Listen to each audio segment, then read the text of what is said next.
गणेश जी की कथा। एक समय भगवान विष्णु और माता लक्ष्मी के विवाह की तैयारियां चल रही थीं। इसमें सभी देवताओं को निमंत्रित किया गया, लेकिन विघ्नहर्ता गणेश जी को निमंत्रण नहीं भेजा गया। सभी देवता अपनी पत्नियों के साथ विवाह में आए, लेकिन गणेश जी उपस्थित नहीं थे।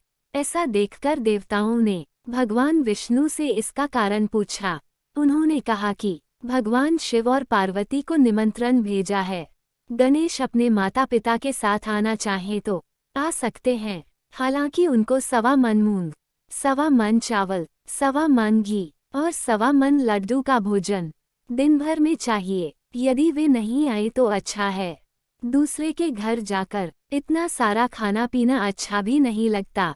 इस दौरान किसी देवता ने कहा कि गणेश जी अगर आए तो उनको घर के देखरेख की जिम्मेदारी दी जा सकती है। उनसे कहा जा सकता है कि आप चूहे पर धीरे धीरे जाएंगे तो बारात आगे चली जाएगी और आप पीछे रह जाएंगे। ऐसे में आप घर की देखरेख करें।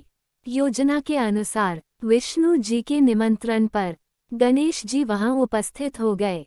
उनको घर के देखरेख की जिम्मेदारी दे दी गई। बारात घर से निकल गई और गणेश जी दरवाजे पर ही बैठे थे। ये देखकर नारद जी ने इसका कारण पूछा तो उन्होंने कहा कि विष्णु भगवान ने उनका अपमान किया है।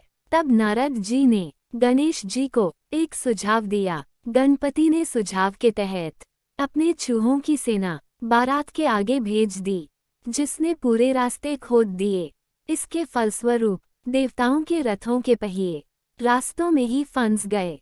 बारात आगे नहीं जा पा रही थी। किसी के समझ में कुछ भी नहीं आ रहा था कि क्या किया जाए। तब नारद जी ने गणेश जी को बुलाने का उपाय दिया, ताकि देवताओं के विघ्न दूर हो जाएं। भगवान शिव के आदेश पर नंदी गजानन को लेकर आए।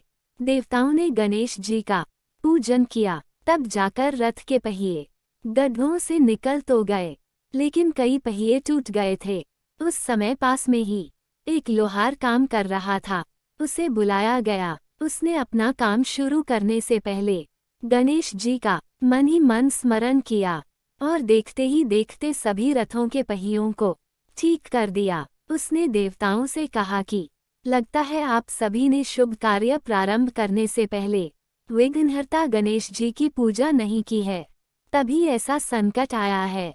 आप सब गणेश जी का ध्यान कर आगे जाएं, आपके सारे काम हो जाएंगे। देवताओं ने गणेश जी की जय जयकार की और बारात अपने गंतव्य तक सकुशल पहुंच गई। भगवान विष्णु और माता लक्ष्मी का विवाह संपन्न हो गया।